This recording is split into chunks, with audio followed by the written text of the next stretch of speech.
Deux Nietzschéens s'affrontent et deux personnes que j'aime particulièrement suivre sur YouTube, voilà, ont une petite guéguerre à commencer, somme toute très amusante, entre Anal Génocide et Julien Rochdy. Alors que j'apprécie les deux, et il se trouve que j'ai bien apprécié cet échange parce que j'avais envie de parler un peu de ça, surtout du principe de médiocrité. Alors, si t'as pas suivi l'affaire, notre cher Julien a sorti une petite vidéo. On a la plus grosse, bon, voilà, sans très subtil.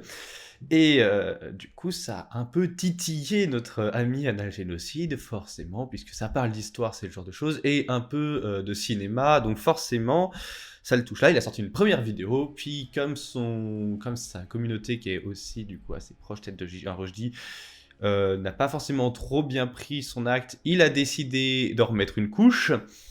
Et évidemment, les liens sont en description. Eh bien, j'ai trouvé ça très intéressant. Alors, j'ai une petite hypothèse à soumettre, parce qu'en fait, là, cette vidéo est là pour parler de médiocrité, alors pas forcément de celle de Julien Rochdy, celle d'Anal Génocide ou compagnie, on s'en fout, c'est que j'ai envie de réfléchir par rapport au sujet, et j'ai envie de t'apporter quelque chose avec cette vidéo. Sache avant tout, je fais des vidéos tous les jours, donc tu peux t'abonner, cliquer sur la cloche et compagnie, voire même partager la vidéo si tu la trouves intéressante.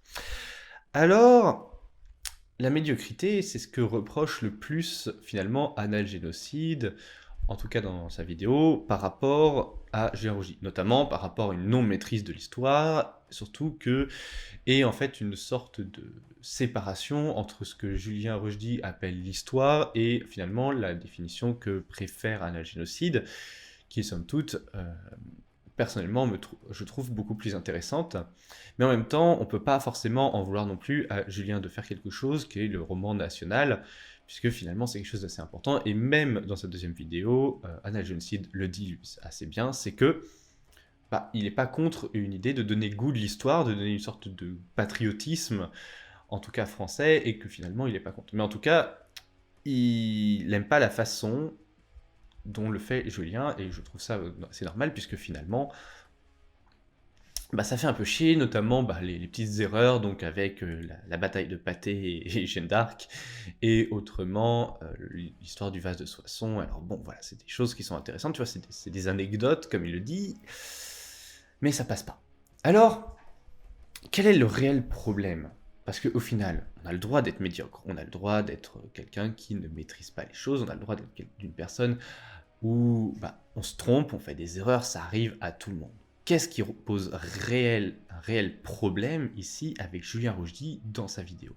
Eh bien, c'est qu'il se pose comme une personne sûre de lui, tu vois, il est certain, il a sorti le beau costume, la belle moustache, la belle barbe, bon, voilà, et après tout, il a son livre à vendre derrière, donc forcément, il faut qu'il présente bien. Mais tout le problème, c'est qu'il intellectualise le débat, en faisant des erreurs facilement évitables, ce qui montre du coup une médiocrité dans la chose.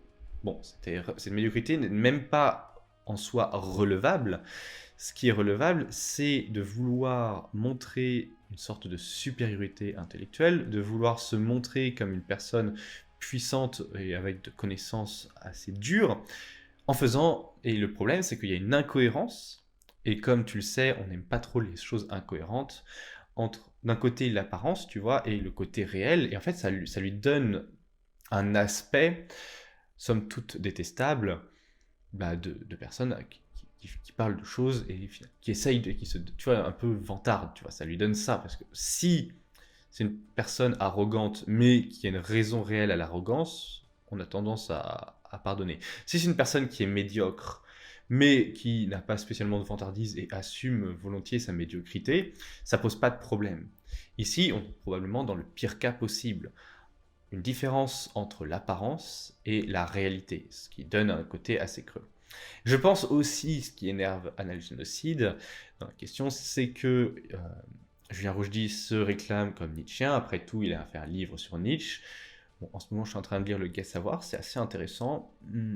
J'avance dans ma compréhension de Nietzsche.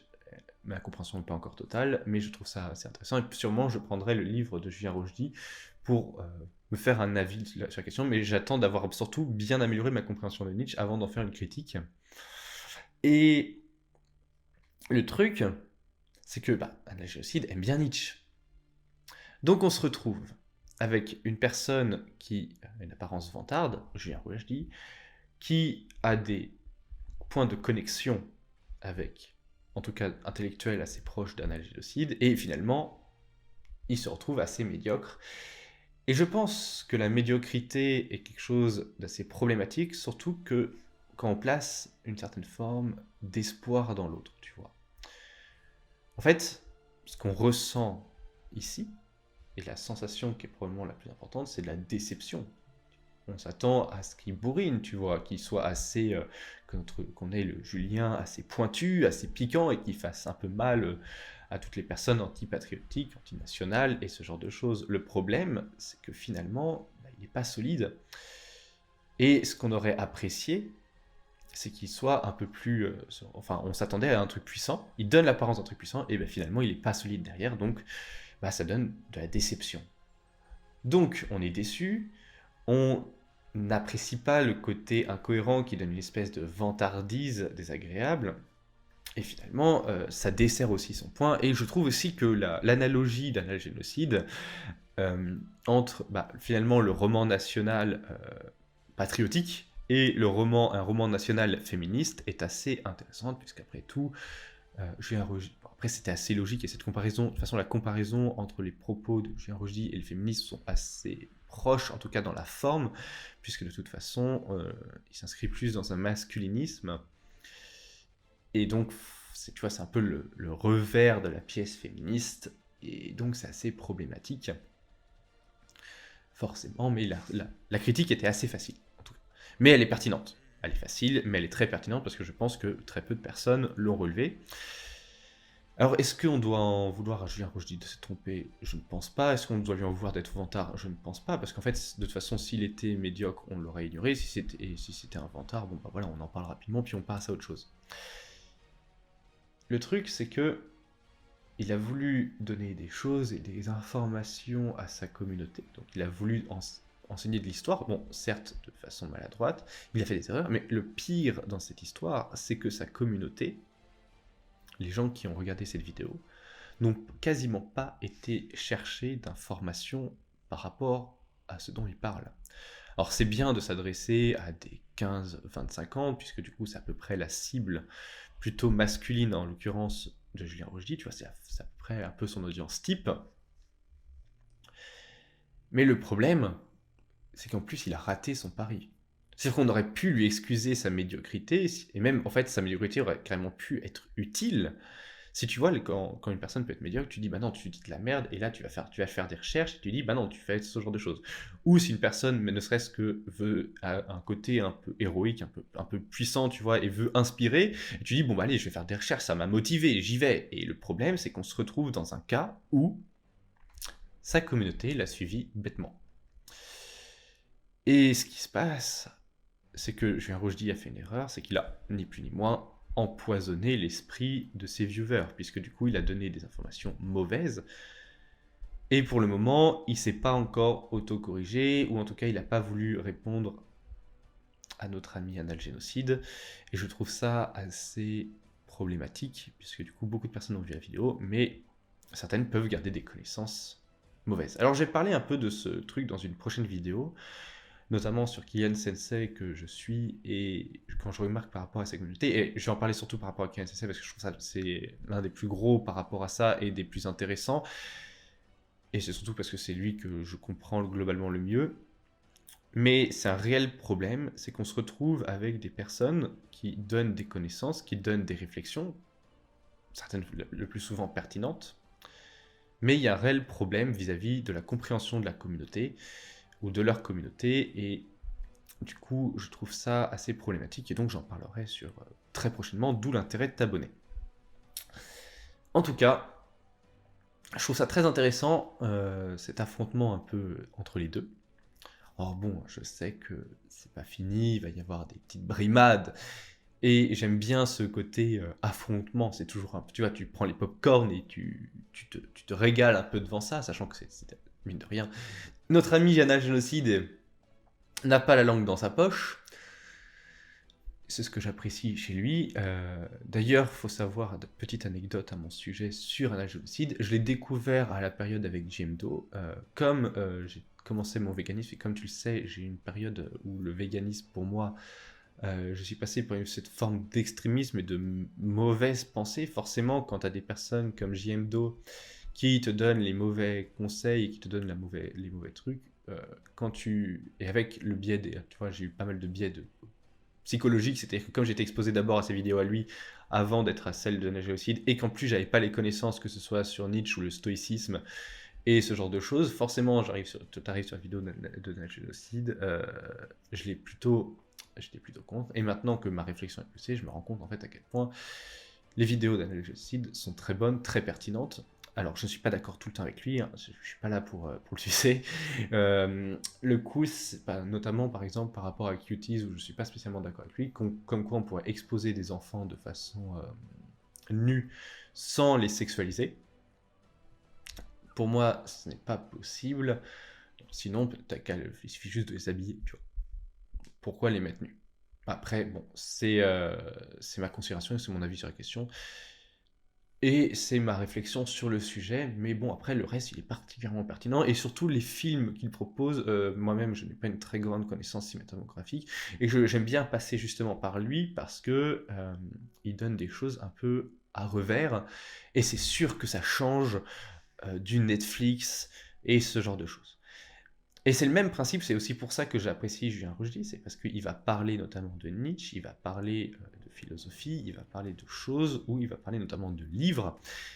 Et c'est quelque chose qui manque grandement, en fait. C'est qu'on a tellement une jeune génération qui est tournée sur les réseaux sociaux, TikTok, Snapchat et compagnie, que forcément, même si c'est maladroit, eh bien, ça part d'une bonne intention. Mais c'est pas suffisant. On peut pas lui excuser juste cette bonne intention. Mais en tout cas, c'est le genre de choses qui devrait plus souvent apparaître. Il suffit maintenant de bien faire les choses jusqu'au bout. C'est tout. Et de pas se contenter de la médiocrité. Au final, quelle est la leçon de développement que tu dois recevoir? Ce n'est pas grave d'être médiocre, la question c'est de savoir en fait se juger à la bonne hauteur. Le méjugement est probablement la pire chose qui puisse être, sachant qu'en plus, tu dois se méjuger par rapport à ce que tu vaux et par rapport à ce que tu penses être. Il faut aussi prendre en compte le jugement à ce que tu es par rapport à ce que les autres ressentent. C'est-à-dire que ce n'est pas une simple considération, il faut bien évaluer ses compétences.